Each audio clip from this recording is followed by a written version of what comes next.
Fans were shocked when RM revealed that he's thought about disbanding BTS thousands of times. Is the end of BTS near? He also shared that he's starting to take a step back from his role as leader. Meanwhile, Jungkook said he's living with someone, and no, it's not a BTS member. Now some are accusing HYBE of throwing Jungkook under the bus. But is there any truth to that? Watch until the end to find out what's really going on. Fans were shocked after RM recently revealed that he's thought about disbanding BTS thousands of times. Is the end of BTS near? Let me explain where things stand right now. On December 6th, RM went live on Weverse, and honestly, I don't think anyone expected what he was about to say. He laid everything bare, his stress, his doubts, and the pressure he's been carrying for years. And yeah, it hit hard. It's been over 3 years since BTS last performed together.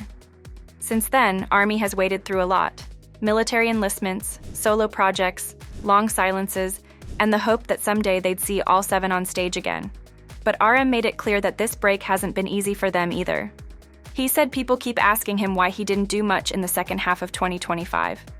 His response was surprisingly vulnerable. He wanted to do more. But there were things happening behind the scenes that he couldn't explain. And even if he wanted to, he said he doesn't feel like he has the right to share everything. In my opinion, he wasn't being vague on purpose. You could tell he wanted to say more, but felt like he couldn't for some reason. Whatever it is, it's clear it weighed on him heavily.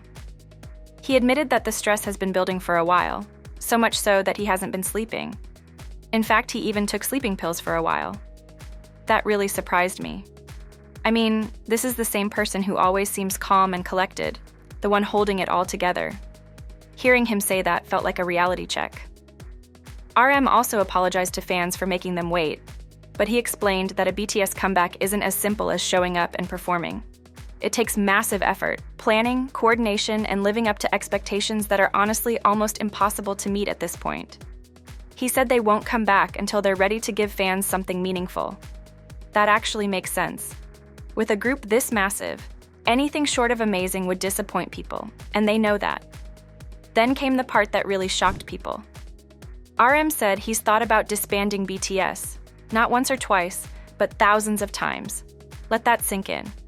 Thousands. He's wondered if it might be better to just stop altogether or take a permanent break. This honestly gives me chills. I don't think people realize just how close BTS are to walking away from it all. I mean, if you spend any time online, all you see are rumors being spread about the members, and plenty of snarky comments too. However, some fans were upset. Some felt like it was too casual of a comment for something that serious. After all, people have been waiting years for the group to come back, holding on through all the silence and uncertainty. For RM to talk openly about disbandment, it stung. Some fans said it felt like a slap in the face. Others argued that if things are really that hard, maybe it's time to bow out gracefully while BTS is still at the top. But I also think it's important to understand where he's coming from. The pressure on BTS is insane, I get that. When it comes to BTS, we see their success, so we tend to assume everything is rosy for them. But we have no idea what it's really like to be in their shoes, the amount of work they put in, the pressure they constantly feel, and how they can't live normal lives because of their fame. It's just like in 2018, when the BTS members suddenly broke down crying on stage at the Mamas and revealed they had been on the verge of disbanding. None of us had any clue what they were going through until that moment. RM's livestream wasn't a PR moment. He didn't sugarcoat anything. And honestly, I respect that. Right now, the plan is still for BTS to reunite fully in 2026. That hasn't changed, and I doubt it will. In my opinion, BTS will return in 2026 because they feel like they owe it to their fans for waiting during their military service. So, I don't think they'll disband right now. However, I'm pretty sure things will change after that. I'm not saying BTS will stop making music, or that they won't be a group anymore, but some things will be different. The way things are now just isn't sustainable. They can't live normal lives, they can't date, they can't start families. So what I believe is going to happen, and again, this is just my opinion, is that they'll keep making music, but they'll step out of the spotlight a bit. They definitely won't be as active as before. What's your opinion? I'm really curious to know what you think. Jungkook just revealed he's living with someone. And no, it's not with a BTS member. So, who is it? In his recent livestream, Jungkook casually let something slip that fans had no idea about. Turns out he's not living alone. Let me explain. He was making a dish that, to be fair, only Jungkook would come up with. curry doenjang pasta, a mix of Japanese curry and Korean soybean paste. He said he wasn't into carrots, honestly, same, so he swapped them for ingredients he actually enjoys: potatoes, bacon, and onions. So far, nothing out of the ordinary. Fans were watching him stir and joke around like always. But then, mid-cooking, he called out to someone off camera and asked what time they went to sleep. A guy answered that he crashed around 1 or 2 in the morning since he had the day off. Pretty normal response, until Jungkook casually said, "That's the friend I live with." Wait, what? He went on to explain that his roommate is from Busan and that they've known each other since kindergarten. He even joked that they constantly tell each other to shut up, which the friend immediately pushed back on, sounding embarrassed. "When did I ever say that?" he asked off camera, clearly not expecting to be dragged into the spotlight like that. What got me, and probably a lot of fans, is that Jungkook's never mentioned this before. He's always kept his personal life pretty private, especially when it comes to who he lives with. And now suddenly, mid-pasta, we find out he's sharing his home with a childhood friend he's known for decades. He didn't say the guy's name, but that tiny reveal made the stream feel way more personal than anyone expected. After that, he went back to finishing the dish. He admitted he probably should have used udon noodles instead of pasta, but still said it tasted pretty good. And if you've been watching Jungkook long enough, you know he always ends up enjoying whatever he makes, even if it's kind of weird on paper. Then came another moment that really stood out to me. He called out to his housekeeper, whom he affectionately calls Auntie. I'm sure the top Google search right now is, "How can I apply to be a housekeeper in South Korea?" Anyways, Jungkook asked her if there was any rice. "Just half a bowl, please," he said. He mixed the leftover sauce with the rice and finished his meal like any of us would do at home. I get why this moment hit people. In a time where idols are carefully managed and every appearance is polished to perfection, there's something refreshing about seeing one of the world's most famous singers casually mention he still lives with his best friend from kindergarten. It makes him feel more human. New dating rumors are going viral after Jungkook was seen with an alleged matching tattoo. Here we go again. Honestly, I didn't expect this to come back. But here we are. Dating rumors between BTS's Jungkook and aespa's Winter are trending again, and this time, it all started with a tattoo. Or at least that's what fans think. A post recently blew up on NatePan, one of Korea's biggest online forums. What was it about? A screenshot from Jungkook's YouTube series, Are You Sure?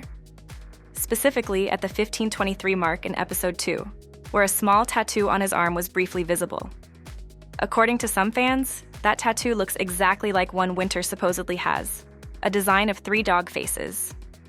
That tiny detail set off a domino effect. Suddenly, fans were back in detective mode, revisiting every theory, clue, and coincidence they'd talked about over the past year. Old photos were brought up again. Jungkook and Winter both wearing similar bracelets, rings, and even nail art done just one day apart. People noticed overlapping accessories like slippers and in-ear monitors. Even their Instagram captions were being analyzed like some kind of secret code. Honestly, this is not okay. This is exactly the kind of thing that makes BTS done with being celebrities. There's a new dating rumor every single day, and even if they're true, so what? It's their private lives. This doesn't concern us at all. I don't think they owe us any explanations. Besides, a lot of fans pointed out that the tattoo in the screenshot is blurry. You can barely make out what it even is. And let's be real. K-pop idols share stylists, wear the same brands, and are often given identical sponsor items. Matching outfits or jewelry doesn't mean much in that world. One fan summed it up best when they said it's not that deep. Still, this rumor has been floating around since 2023. That's when people first started speculating. After Jungkook and Winter were seen at the same Harry Styles concert in Seoul. Since then, the dating theory has come and gone a few times, always picking up steam when fans notice something new that seems just a little too convenient. And now, thanks to this tattoo moment, it's back in full force. One thing that really added fuel to the fire this time was a new claim that Jungkook, while serving in the military, attended an aespa concert. There's no confirmed photo, but even just the rumor was enough to get people talking. Some fans said this claim is strange. They're calling it unusual, and to be honest, I kind of get why they're raising eyebrows. But what's actually keeping this story alive is the silence. Neither Big Hit Music, Jungkook's agency, nor SM Entertainment, Winter's agency, has made any kind of statement. However, this doesn't necessarily mean anything. Maybe they just got tired of paying attention to every single rumor that comes out. Either way, as I said, it's none of our business. Some people are accusing HYBE of throwing Jungkook under the bus. So what's really going on? When I saw Jungkook and Winter trending again, I assumed it was more of the same. Fans digging into supposed couple clues like matching jewelry or tattoos. But this time, something felt different. Why? Because people started claiming HYBE was using this dating rumor to cover up a court case involving Bang PD, and honestly, that's where it all starts to feel cuckoo. Let me break it down. The dating rumors kicked off the usual way. Fans on forums like The Coup started compiling proof that Jungkook and Winter were secretly dating.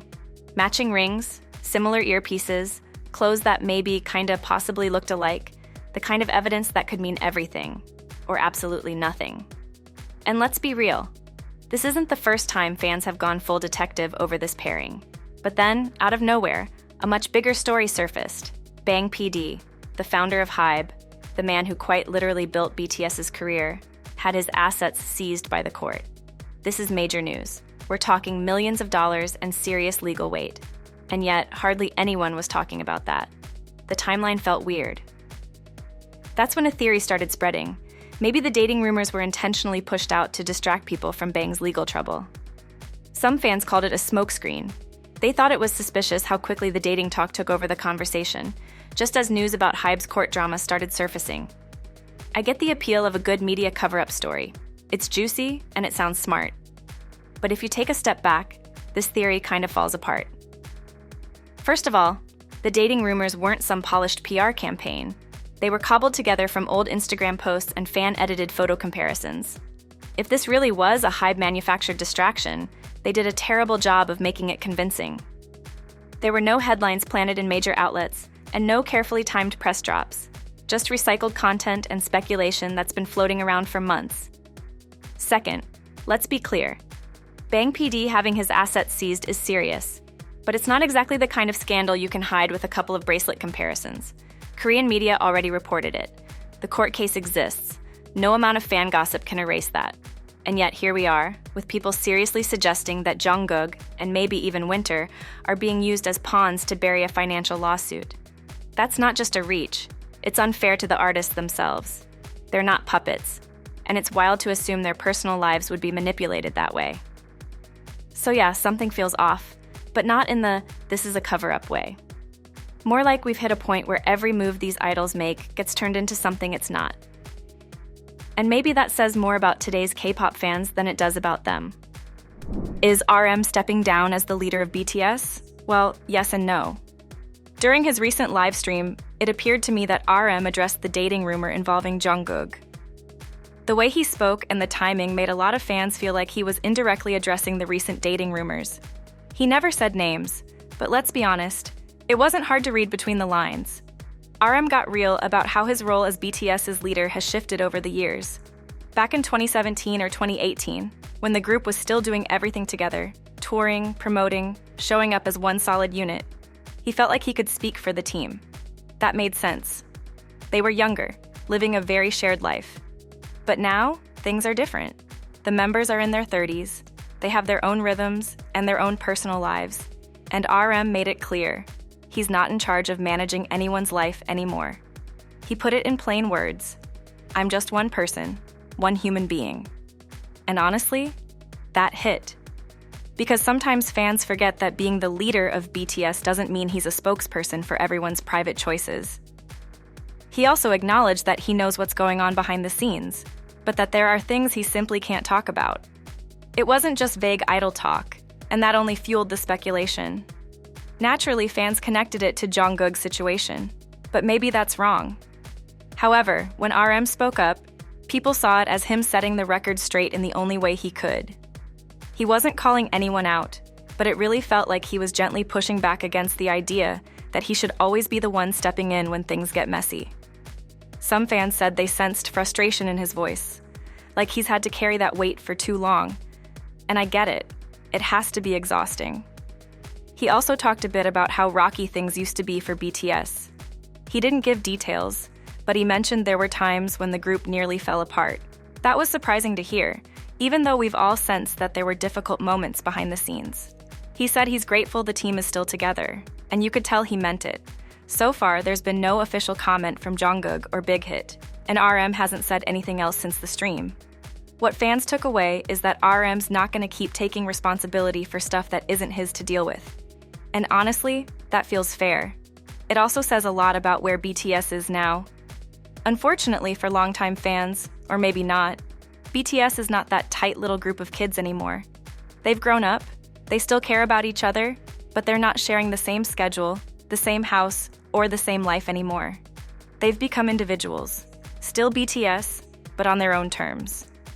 RM isn't stepping away from the group, but he is stepping back from being the one who always answers for everyone else. He's the leader, but not the babysitter. And maybe it's time we all accept that too. Some people are working overtime to stir up fake controversies around Suga's family. Let me say this, I didn't expect to see BTS's Suga pop up in real estate news this week. According to a report, Suga's mother has just wrapped up a massive construction project in one of Seoul's priciest neighborhoods. Through her private company, Nagum, she purchased a piece of land in December 2022 and built a 6-story building from the ground up. Let me explain how it all went down. Court records show that Nagum bought the land and the old building sitting on it for about $7.37 million. They didn't keep the original structure. It was demolished shortly after the purchase. In its place, they started construction on a brand new property that includes 2 basement levels and 6 floors above ground. The building's located in Yongsan-gu, near Hanam-dong, which is basically one of the most exclusive parts of Seoul. Think fancy apartments, luxury cars, and plenty of celebrities. It also happens to be right next to Hanam District 3, a hot area currently going through redevelopment. And honestly, that's where it gets interesting. Some real estate experts believe the family timed this on purpose. Buying land near a redevelopment project could massively boost the building's future value. But this isn't just a quiet investment sitting on a street corner. The first floor of the building is already up and running. A restaurant called HYBE opened in November, and it's run by Suga's older brother, which I've already reported about recently. We don't know yet what the upper floors are used for, but I wouldn't be surprised if they were rented out as offices or other high-end business spaces. With a building like that, it'd make perfect sense. Of course, once the news started spreading, opinions online were all over the place. Some people were surprised at how big the project was and wondered if it was really necessary. Talk about being dramatic. Others questioned the family's motives, like whether this was just about money, and this is what I call reading too much into things. But honestly, a lot of fans jumped to Suga's defense. They pointed out that he's been generous for years, quietly donating to all kinds of causes like education, medical aid, and disaster relief. For them, this felt more like a well-earned reward than anything shady. I mean, why would this be considered a bad thing? I keep saying it. This is exactly what's wrong with some K-pop fandoms. All the made-up drama and unrealistic expectations. BTS and their families already donate a lot to good causes. It's easy to turn every celebrity move into a controversy, but not everything needs to be seen with suspicion. Sometimes a family just makes a smart business decision, especially when one of them happens to be part of one of the biggest music groups in the world. And really, no one should be shocked that Suga's family can afford a project like this. He's been part of BTS for over a decade, released solo albums, written and produced for other artists, and helped shape the sound of modern K-pop. It makes sense that he and his family would start investing in things outside of music. Technically, the building belongs to Suga's mother's company, but let's be real, his name attached to it is what made headlines. Whether you see it as a smart real estate move or just a symbol of how far he's come, it definitely shows that the BTS members are starting to expand into different areas of life. How did Jin celebrate his birthday? A few days before his birthday, BTS's Jin quietly donated a bit over $68,000 to the Namgwang Social Welfare Center. Instead of posting flashy birthday content or throwing a big celebration, he chose to do something a lot more meaningful: give back. According to the center, Jin's donation is going to support kids and teenagers who are going through a rough time, whether financially or emotionally. The money will fund scholarships, help develop young people's talents, and support young adults leaving care facilities, the ones who suddenly have to figure out life on their own after growing up in a system. That part especially hit me. Then, on December 3rd, the center confirmed the donation publicly. Their CEO, Park Do-young, described the gift as more than just money. Park said it would give young people a real shot at dreaming bigger and feeling seen. Here's a little background if you're not familiar with Namgwang. The organization's been around since 1945. That's 80 years now, and they've grown from basic child welfare services into something much bigger. Today, they support elderly care, disability programs, youth protection, and even broader community support services. And right now, they're focused on something they call sustainable welfare, basically making sure their help actually lasts long-term instead of being a quick fix. From what the center shared, Jin's donation aligns perfectly with that mission. And if you followed him even a little, this probably doesn't surprise you. He's been known to quietly support causes tied to children and education before. He doesn't brag about it, he just does it. Even though Jin hasn't said anything publicly, and I doubt he will, it's pretty clear that this came from a sincere place. The people at the center said the donation would give these kids not just opportunities, but also the confidence to move forward. Sometimes knowing that someone you admire believes in you is the push you need to keep going. And there's another layer to all of this. The donation came during a pretty important moment for the center itself. Celebrating 80 years of service is a huge deal, and now they're trying to grow and modernize even more. They said this gesture from Jin felt like a spark of energy, something that reminded them why they do the work in the first place. So while a lot of celebrities drop birthday selfies or go live to celebrate, Jin did something a little different. And honestly, I respect it. I'm sure there will be people who claim this was just for publicity and try to find something negative in it. But Jin and BTS don't really gain anything from these donations, especially since, as I mentioned, many of them are made quietly. That's why I personally believe they're doing it with genuine intentions. And honestly, we may never know how many lives have been changed by BTS's philanthropic efforts. For someone going through a tough time, that kind of support can mean everything. Maybe there's something we can all learn from the members.